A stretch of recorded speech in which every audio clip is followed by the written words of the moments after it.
Mesdames et messieurs, bonsoir et bienvenue à cette émission de On s'en parle. Je le recevais à la mi-février dernier, puis plusieurs questions étaient restées en suspens parce qu'on n'avait simplement pas eu le temps de les poser.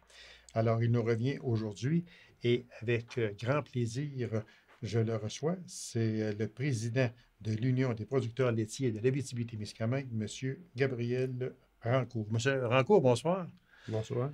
Monsieur Rancourt, on n'avait pas eu le temps de presque terminer l'émission l'autre jour parce qu'il nous restait beaucoup de questions.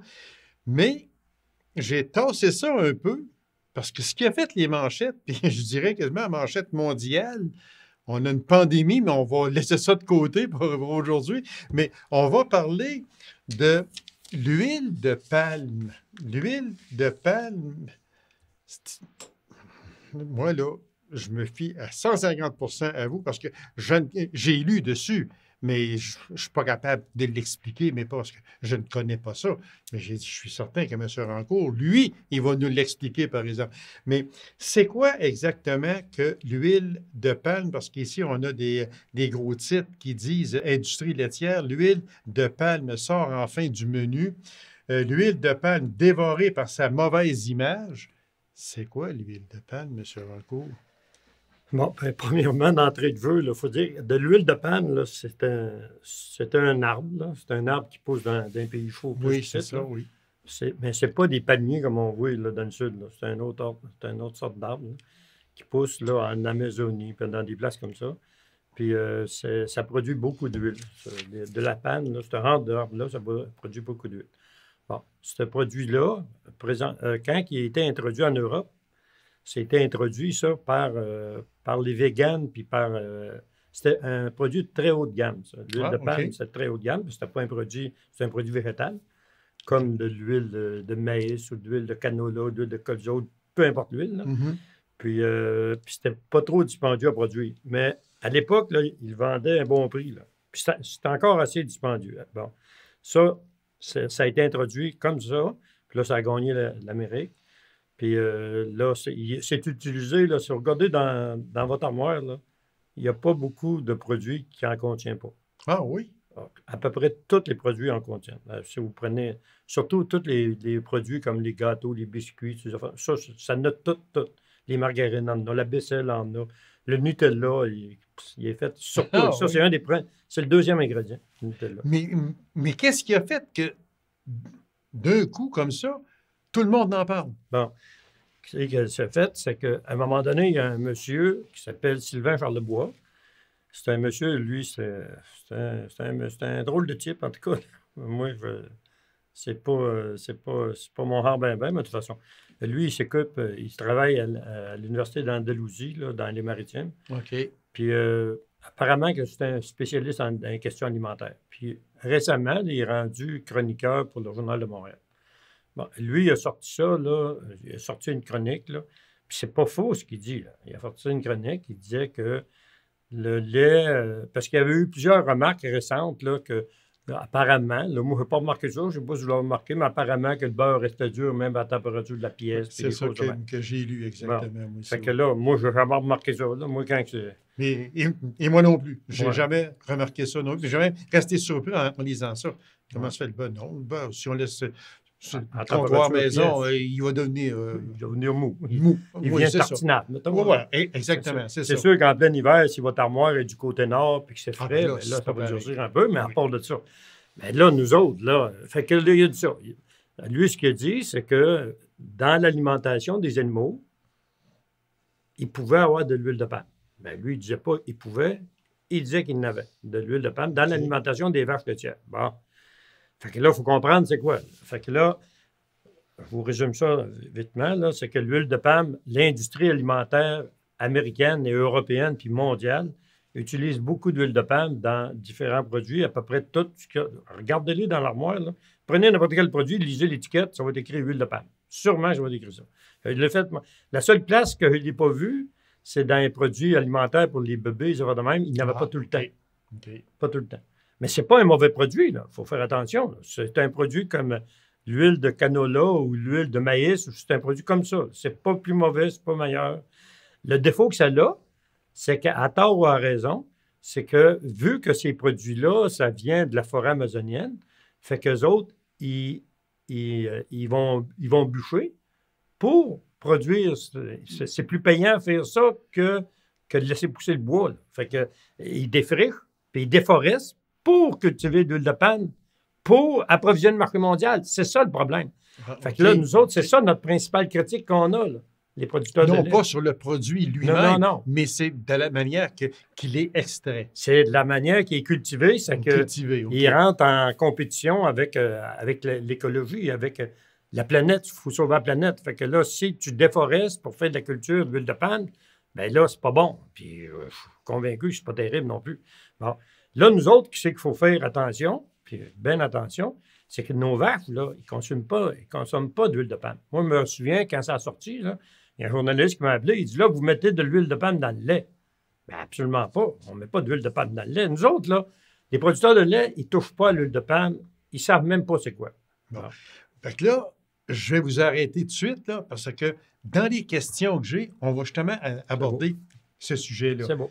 Les producteurs laitiers demandent que cesse cette pratique, soit celle de l'utilisation des sous-produits issus de l'huile de palme pour alimenter leurs vaches. Oui. Bon. Fait que vous, ce n'est pas votre cas. Ça peut être mon cas, mais à mon insu. Ah, OK. Bon. Là, ce que je veux expliquer, c'est que l'huile de palme, quand elle arrive en transformation, ils ne prennent pas le fruit de ça pour mettre dans les produits. Ils extraient l'huile de palme. Comme le tourteau de soya, on extrait l'huile du soya, puis ce qui reste, là, ils appellent ça du tourteau de soya. Bien, au lieu de le jeter, le tourteau de soya, bien, il est utilisé. Il est utilisé dans l'alimentation animale aussi. OK. On l'utilise, là, les compagnies, comme moi, mes fournisseurs à moi, là, c'est soit la Fédérée ou peu importe, là, il y a une panoplie de fournisseurs.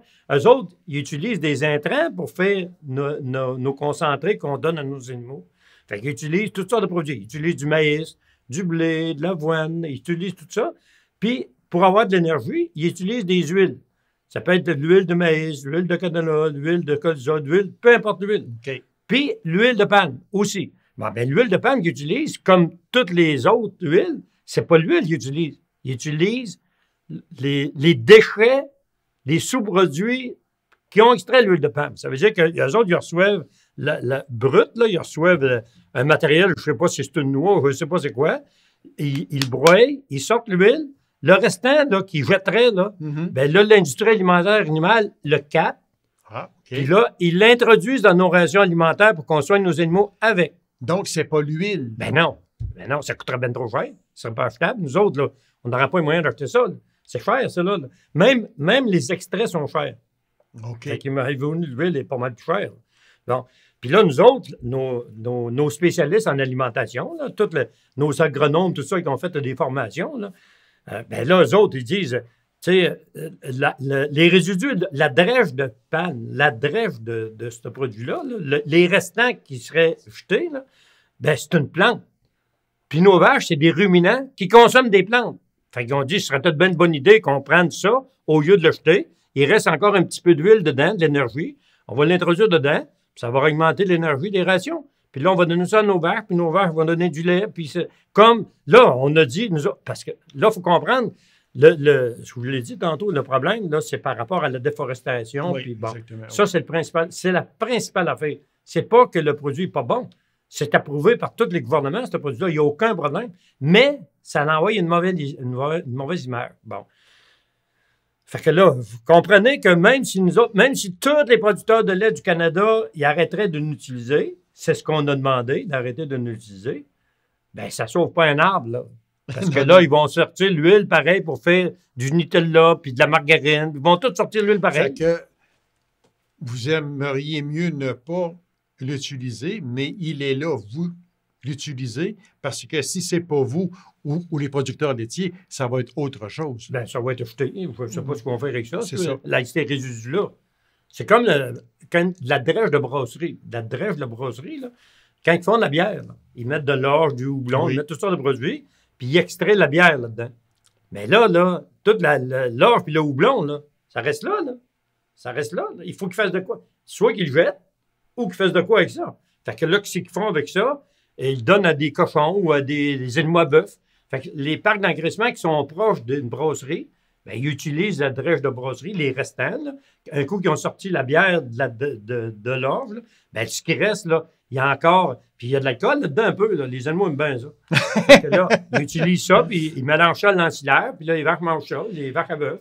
Ça veut dire que c'est un peu comme si on se reporte aux années 40, 50, les copeaux de bois issus des moulins-ci. Exactement. Ils restaient à terre, on ne s'en servait pas. Et aujourd'hui, c'est de l'art, ça, là. Aujourd'hui, là, on s'en sert. Fait que c'est un peu la même chose pour l'huile de palme. Vous ne pouvez pas faire une meilleure comparaison. C'est exactement ça. C'est toujours de même. Dans l'industrie, l'exemple des copeaux de bois, c'est un très bel exemple. Prenez l'exemple comme les ailes de poulet. Oui. À un moment donné, il y a 25 ans, les ailes de poulet, là au restaurant, il vous a des ailes de poulet. Voyons, si il n'y a pas de viande là-dedans. Écoutez ça, Christy. Là, à un moment donné, il y en a un qui a dit, hey, on arroberait ça, ce serait pas pire, ça. Ils ont fait une publicité, le monde a dit, hey, des ailes de poulet, c'est bon. Ben, vous achetez ça à 14$ pour un petit paquet à cette heure. Oui, exactement. Prenez comme les côtelettes de porc. Les côtelettes de porc, si vous voulez qu'ils fassent avec ça, ils jetaient ça. Là, à un moment donné, ils ont dit, hey, les côtelettes de porc sont frais de cochon, on mettrait ça sucré en masse, le monde, il mangerait de bien ça. Là, à cette heure, ils vendent ça. Puis c'est bien correct. Oui, exactement. Non, au lieu d'éjeter, ben, l'huile de palme, c'est exactement la mauvais. Fait que là, nous autres, vous comprenez que dans un premier temps, là, on a géré la crise. Quand que M. Charlebois a sorti ça, là, tous les médias nous ont écrit, puis là, ils ont dit, ah, pas de bon sens, vous détruisez la forêt. Je viens de vous dire que ça ne détruira pas plus, pas moins, là, parce qu'on le mettrait. Exactement, oui. Donc, fait que là, on a essayé d'expliquer ça aux médias. On a dit, non, nous autres, premièrement, là, c'est pas toutes nos vaches qui en mangent. Il y a à peu près 20 à 25 des producteurs qui l'utilisent. Puis la plupart l'utilisent à leurs insus. Parce que c'est les nutritionnistes qui préparent les rations. Nous autres, on ne sait pas ce qu'il y a là-dedans. Là. Ils arrivent avec des concentrés. Nous autres, ils disent, regarde. Là, vous ne savez pas s'il y en a dedans ou pas. On ne sait pas. Mais là, on le sait parce qu'on a demandé. On a dit, hey, là, y a-tu de l'huile de palme? Là, il dit, non, non, non, non. Puis dans d'autres cas, il dit, oui, il y en a un petit peu. Fait que là, il faut vous arrêtez ça. Bon. Mais d'un premier temps, là, quand la crise a sorti, on a à bout de peser les craintes là, par rapport à la déforestation, avec les exemples que je vous ai donnés. Hein. Mais là, les transformateurs, ils ont émis un communiqué. Ceux qui achètent notre lait pour faire du beurre ou du fromage, eux autres, ça leur donnait une mauvaise humeur. Fait qu'eux autres, ils ont remis un communiqué. Ils disent, nous autres, on veut plus que les producteurs n'utilisent de l'huile de palme. Fait que là, si vous voulez, là, c'est nos acheteurs. Là. Fait que là, on a dit, ben là, on recommande pas, on veut plus que vous l'utilisez. Point à la ligne. Mais vous comprenez que c'est une levée de bouclier, là. Ben oui, c'est sûr. Ben oui. Parce que ma question suivante était justement, est-ce que la majorité des 4877 fermes laitières du Québec utilisent ce procédé-là? On parle de 1585 fermes, environ 22 qu'on pourrait parler. Mais comme vous avez si bien dit tantôt, vous en utilisez peut-être, mais vous ne le savez pas. Dans certains cas. Dans d'autres cas, oui, le producteur peut le savoir. Ça dépend aussi du niveau d'instruction, on pourrait dire, de chacun des producteurs.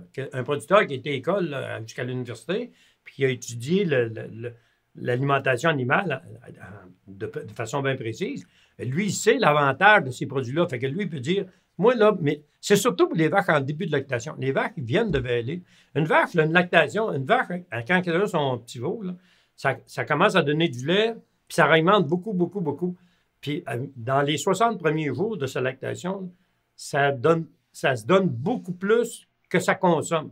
Ça veut dire que la vache a maigri beaucoup. Au début de sa lactation, là, elle se donne complètement pour son veau. Elle maigrit beaucoup. Puis là, pour l'empêcher de maigrir le plus possible, parce que là, ça va avoir des conséquences sur le reste de la lactation. Ça se vide trop, ça maigrit. Fait que là, au début de sa lactation, si on peut rajouter des huiles, peu importe laquelle, ça, c'est bien riche en gras. Là. Fait que là, ça l'empêche de maigrir un peu. Là. Fait que là, ça vient à bout de conserver son état de chair pour faire une belle lactation plus longue. Si on ne donne pas de supplément, la vache, elle va se vider bien raide, elle va venir bien maigre, puis elle va arrêter de donner du lait. C'est ça qui va arriver. Nous autres, on veut qu'elle donne du lait. Ben oui, c'est sûr. C'est sûr. Oui. Bon, mais c'est ça. Fait que c'est un des ingrédients qu'on donnait, qu'on ne donne plus. C'est quoi qui fait que... Qu'est-ce qui se fait qu'aux vaches laitières, vous avez des vaches laitières? Les points positifs de donner cette huile-là à vos vaches et les points négatifs. Est-ce qu'il y a des points vraiment positifs? On a parlé un petit peu, oui, mais est-ce qu'il y a des points négatifs dans ça? Bien, regardez, il y a eu un paquet d'études, là, puis c'est nous autres qui nous avons demandé ces études-là, il y a 5 ans, 4 ans. On a demandé parce que plus que ça se développait, parce qu'il faut dire que l'huile de palme, dans l'alimentation des bovins, ça fait au moins 20 ans qu'ils s'en consomment. Là. Puis ça n'en consomme pas plus aujourd'hui que de 5 ans. C'est à peu près pareil. Ça dépend là, des cycles, ça dépend de bien des choses. Si les producteurs, je vais vous donner un exemple, mettons comme dans le sud de la province cette année, dans le sud de la province, ils ont eu une immense sécheresse. Fait qu'ils ont eu bien de difficultés à faire du fourrage. Puis les fourrages ne sont pas de bien bonne qualité. Fait que là, si vous n'avez pas des bons fourrages, là, les vaches, là, c'est pas terrible, là, ils vont maigrir, là, vous comprenez? Fait que là, dans ces conditions-là, ils peuvent en donner un peu plus pour empêcher les vaches de maigrir. Si vous avez d'excellents fourrages et que les vaches donnent du lait en masse, pas besoin de ça, là. Fait que là, vous n'utilisez plus. Puis là, mais là, moi, personnellement, je n'ai jamais demandé ce produit-là. Puis je me suis informé l'autre fois, puis il dit non, il dit toi, tu n'as pas, tu l'as jamais demandé. Mais il y a dans certains cas, du monde qui n'ont jamais demandé, ils pouvaient l'introduire un peu. Parce que normalement, c'est comme je vous ai dit, on donne ça aux vaches en début de lactation. Ça veut dire que sur 20-25 des producteurs qui en donnent présentement, ils n'en donnent pas à tout le troupeau. Là. Ils en donnent aux vaches qui viennent de lever. Okay. Parce que c'est... Bon, vous me disiez tantôt les avantages et les inconvénients. Les avantages qu'il y a, c'est que ça empêche la vache de maigrir. Ça peut avoir une influence sur le taux de gras un peu du lait. Ça peut donner le lait, là. Il peut être un petit peu plus riche en matière grasse si vous donnez des suppléments comme ça. Là. Mais pas juste la palmite. Là. Peu importe, tous les suppléments qui sont à base d'huile vont empêcher la vache de maigrir, vont augmenter un peu le taux de gras. Le problème avec la palmite, c'est que dans la plupart des cas, les études qui ont été faites, c'est que le producteur, l'avantage qu'il en tire d'avoir un petit peu plus de lait, ça lui coûte terriblement cher, il leur pèse l'autre bord parce que ça va lui coûter. Ça veut dire que le lait qu'il va avoir en plus, vous allez l'avoir payé. Finalement, il y a pratiquement, dans de très rares cas, il y a des avantages, mais pas souvent. Ça veut dire que pour vous qui êtes un producteur laitier, l'huile de palme, c'est bon. S'il y en a dans les produits, vous allez en donner pareil à vos vaches, mais s'il n'y en a pas, ça fait pareil. Autrement dit, il n'y a pas de point négatif, selon vous. C'est le prix. C'est à cause que si vous faites rajouter ça là, dans votre... Admettons que moi, là, je dis, mon taux de gras, il est bas un peu, puis je veux augmenter un peu ma production par vache. Là. Je dis à mon nutritionniste, tu vas l'introduire un peu. Là. Puis là, quand on dit un peu, là, c'est pas un bidon d'huile qu'ils mettent là-dedans. C'est de la drèche qu'ils mettent, puis en petite quantité. Là. C'est pas gros. Là. Mettons, c'est une vache qui va consommer, je prends un exemple, là. Mettons, une vache va consommer, mettons, 35 kilos d'aliments en tout, là, mettons, d'aliments. Ben, elle va consommer peut-être 28 kilos d'ensilage, 2 kilos de foin, ça fait 30. Elle va consommer 2 kilos de maïs, puis elle va consommer 3 kilos de suppléments. Puis dans ce kilo de supplément, il peut y avoir 100 grammes de ce produit-là. Oh mon Dieu, OK. C'est dans cet ordre-là. C'est okay. Pas... on ne vide pas ça aux 45 gallons. Exactement. Là, si on viderait ça aux 45 gallons, là, on m'enverrait nos bas, là, on ne ferait plus une scène avec ça. Est-ce que, parce qu'il disait ici, il y a une personne qui disait que c'était dangereux, il y avait un certain danger pour l'être humain avec le lait qui contient de l'huile de palme. Bon, ben regardez, je vais vous donner une autre étude. Là, écoutez, si l'huile de palme est dangereuse, premièrement, vous comprenez que Santé Canada, puis il n'y aurait pas aucun gouvernement qui donnerait son approbation. Bien, c'est sûr. C'est sûr. Puis là, écoutez, là, l'huile de palme, quand je vous ai parlé tantôt, on parle d'un résidu de l'extraction d'huile de palme qu'on donne à nos vaches, qu'eux autres donnent du lait. On commence à être loin de l'être humain. Donc, ça, c'est la première chose. Deuxième chose, là, la vache elle-même, là, de ce genre de gras-là, là, elle en produit du gras palmique. Elle-même, naturellement, en produit. Fait que là, les études qui ont été faites, puis là, je vous le dis parce que ça m'a été transmis, mais si vous appelleriez des spécialistes là-dedans, ils vous le diraient et tout. Les chaînes de gras, là, mettons, là, qu'il y a là-dedans, là, je pense que c'est 22 acides aminés. En tout cas, peu importe, là, c'est compliqué un peu, cette histoire-là, puis je ne maîtrise pas ça partout, là. Mais quand que vous prenez une vache qui n'a pas pantoute d'huile de palme, là, il y a à peu près 30 à 31 d'acide palmique, de ce gras-là, même si ça n'en mange pas, dans la matière grasse. Il y a à peu près 30 OK? Puis si vous la boostez avec de l'huile de palme, ça va être 31 Ça veut dire que... Puis là, il faut qu'elle en mange pas mal. Là. Puis là, vous voyez, il y en a 30 naturellement sans palmite ajoutée. Puis là, si vous mettez de l'huile de palme, c'est 31. Fait que là, on ne peut pas dire que ça n'a pas aucune incidence, Mais de là à dire que ça peut être dangereux, là, écoutez, là, moi, je me poserais des questions en crime sur les produits qui en ont, là. Parce que vous me disiez tantôt, justement, et vous avez appuyé sur le point qu'il y en a à peu près dans tout. Dans toutes les confiseries, dans tout là, ce qui est sucré un peu, là, les biscuits, les gâteaux, tout ça, il y en a du pain. Il y en a à peu près partout. Partout. Alors, regarde, je vous le dis, là, à l'épicerie, vous m'en allez dans votre armoire, puis regardez des biscuits, des petits gâteaux vachons, n'importe quoi, il y en a partout. Puis là, c'est pas de la dresse, là, c'est de l'huile de palme. Puis l'huile de palme, là, c'est pas mauvais. Faut sauter ça dans la tête, là. Tu sais, là, la seule facteur négatif que ça a, c'est que ça peut contribuer à la déforestation dans certains pays. Mais, vous dites tantôt que ça a été quasiment mondial. Les pays qui le produisent, cette de palme-là, t'es pas bien content de ce qui se passe ici au Québec. Là. Parce qu'eux autres, là, c'est pas vrai là, qu'on déforeste partout la forêt. Il y a des pays dans le monde là, qui cultivent. C'est une culture, ça, là. C'est une culture comme le maïs, comme n'importe quelle culture. Là. Bon. Puis ces pays-là, ils vivent de ça. Là. Puis il y a du monde qui vivent de ça. Là. Ils ont besoin de cette culture-là. Là. Ils l'ont développée. Puis eux autres, là, ils trouvent ça très négatif, là, parce que là, présentement, regardez la publicité qui se fait dessus. Il ne faudrait pas qu'ils arrêtent de l'acheter, on arrête de la cave en maudit. Ce qu'on ferait là, avec nos cultures, nous, à qui qu'on vendrait ça? Là? Ils font des profits, ça, eux autres, là, les cultivateurs. Ça fait vivre du monde, ça, cette industrie-là. Fait qu'il faut faire attention aussi, là. Vous savez, ça s'est développé.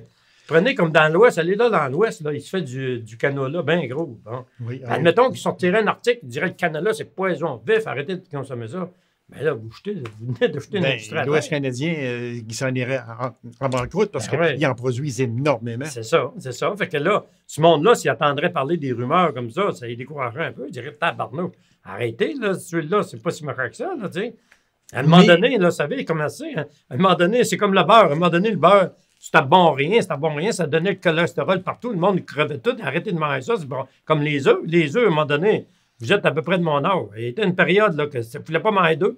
Un œuf par jour, puis même pas un œuf par semaine. Par semaine. Ben oui, je l'ai fait dire ça, beaucoup. Ben oui. Puis là, avec des études, toutes sortes d'affaires, ils disent là, écoutez, les œufs, c'est un aliment parfait, consommez-en, c'est une protéine pas chère, c'est bon pour la santé. Mais là, tu ne sais plus, là. Puis là, peut-être que dans 30 ans, il va dire, hey, bon, et puis ça n'a pas de bon sens. Tu sais, on ne sait plus. Oui, parce que j'en reviens aux œufs, justement, il y a été un certain temps que même nos parents nous disaient, mais là, on ne peut pas manger un œuf à tous les matins parce qu'apparemment, c'est pas bon. Il faudrait un par semaine ou quelque chose du genre. Ouais. Puis aujourd'hui, c'est le contraire. C'est que plus on en mange, plus c'est santé. Oui, mais dis donc. C'est à cause qu'à l'époque, là, quand il n'y avait pas beaucoup d'études, puis de monde, c'est à cause qu'ils font des découvertes de tous les jours. Hein. Puis là, ils sont aperçus que dans un vaisseau sanguin humain, il y avait du cholestérol. Ouais. Fait que là, ils ont dit, puis là, le cholestérol, ça pouvait bouffer des artères, tout ça. Fait que là, ils ont fait un lien, parce que dans les œufs, il y en a beaucoup de cholestérol. Fait que là, ils ont fait un lien, tu sais. Les œufs, il y a du cholestérol, puis dans le monde, il y a du cholestérol, ça bouffe. Fait que là, évitez les œufs. C'est ça. Mais là, à un moment donné, ils se sont rendus compte que c'était pas vrai, que même s'ils prenaient du monde et ils faisaient manger une douzaine d'œufs à tous les jours, le taux de cholestérol, ça ne changeait pas pantoute. Puis c'était une bonne protéine. Fait que là, ils ont dit au monde, ouais, mais là, peut-être bien qu'on s'est trompé un peu. Moi, je me souviens quand moi, j'ai élevé ma famille, là, puis ça, vous avez peut-être bien eu connaissance de ça. Tu sais, les docteurs, tout ça, ils nous disaient des conseils pour élever nos bébés, là. Oui. Puis ils disaient ça aux femmes. Puis là, une affaire qu'il fallait faire bien attention, c'était pas donner de beurre d'arachide aux enfants avant l'âge de 2 ans. Ça, c'était bien important. Il ne fallait pas donner de beurre d'arachide avant l'âge de 2 ans. Puis les jeunes, ils nous voyaient manger du beurre de pinot, puis ils auraient aimé ça. Non, on s'en Attends d'avoir 2 ans, puis t'en auras. Oui. Mais les plus récentes études là, que j'ai vues, il y a 2-3 ans, là, ils disaient que les jeunes, même à 1 an, puis même avant ça, la meilleure affaire pour les mettre à l'abri des allergies de toutes sortes, là, prendre une cuillerée de beurre de pinot puis le faire manger. Parce que c'était la meilleure façon de développer les immunités pour ne pas développer des allergies. Bon, mais là, ça a tout changé. Tu dis, tabarnou, ça n'a pas d'allure. Mais là, c'est ça. Là, on a devant une affaire de même. On ne sait pas. Tu sais, on prend ça avec modération. On dit, ouais. Le lait, le beurre, c'était pareil. Il ne fallait pas manger de beurre. Manger de la margarine au coton. Le beurre, c'était poison. La margarine, c'était bon. Puis à un moment donné, avec le temps, là, ils se sont rendu compte que le procédé de transformation pour produire la margarine, c'était de l'oxydation qui faisait un procédé à quelqu'un. Hey, ça, c'était péché raide. Là, ils ont dit, hey, faites plus, consommez-en plus. Là, il y a des compagnies, là, ils se sont révisés, eux autres. Ils ont changé le procédé. La Star, c'est beaucoup mieux. Là. Bessel, c'était un des maîtres d'œuvre là-dedans. Okay. Ils ont changé le procédé pour pas faire ce procédé-là, qui n'était pas bon. Mais là, Là, nous autres, on a regagné du galon. Là. Ils ont dit, le beurre, finalement, c'est pas si pire. Là. Il y a du cholestérol, mais c'est comme les œufs. Pour en manger, ça n'a pas d'importance. Bon. Puis là, ils nous assomment avec l'huile de palme. Puis l'huile de palme est dans la margarine. Ben là, c'est pas les résidus, là. C'est de l'huile qu'il y a là. Oui, exactement. Là, c'est pas ce que vous donnez à vos vaches, là, du tout. Là. Fait que là, vous comprenez qu'un coup que ça a passé par la vache, là, tu sais, en tout cas. Puis là, nous autres, toutes les études démontrent que c'est pas vrai, là, que ça change la texture du beurre. Puis c'est pas vrai, là. Ça fait 20 ans. Pourquoi ça a changé, là, l'année passée, là? Ça fait 20 ans qu'on en donne. Parce que c'est la même chose il y a 20 ans passés qu'aujourd'hui. C'est la même affaire. Cet arbre-là, il n'a pas poussé autrement. Là. Non. C'est probablement, s'il y a un changement de consistance du beurre, il y a peut-être d'autres raisons. Ça se peut. Ça, nous autres, on dit. Puis s'il y en a des raisons, bien là, qu'on se le dise, on dit, regardez, là, il y a tout de bien de quoi qui n'est pas correct. Mais nous autres, on est bien ouverts à corriger si on fait de quoi de pas correct. On ne veut pas faire de quoi de pas correct.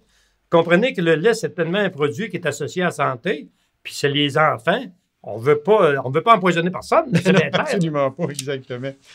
Fait que, mais si on résume tout ça, M. Rancourt, l'huile de palme, c'est en tellement petite, minime quantité que ça ne peut pas faire de mal à personne, puis encore moins aux produits laitiers. Bien, écoutez, là, moi, là, je trouverais ça bien bizarre que quelqu'un qui est, mettons, là, que si vous mettez de la margarine sur vos toasts le matin, je veux rien contre ça, puis que vous mettez du Nutella par-dessus, et rien contre ça et tout, c'est votre choix, puis c'est vous qui mangez ça, puis c'est bien correct, puis je fais rien contre ça.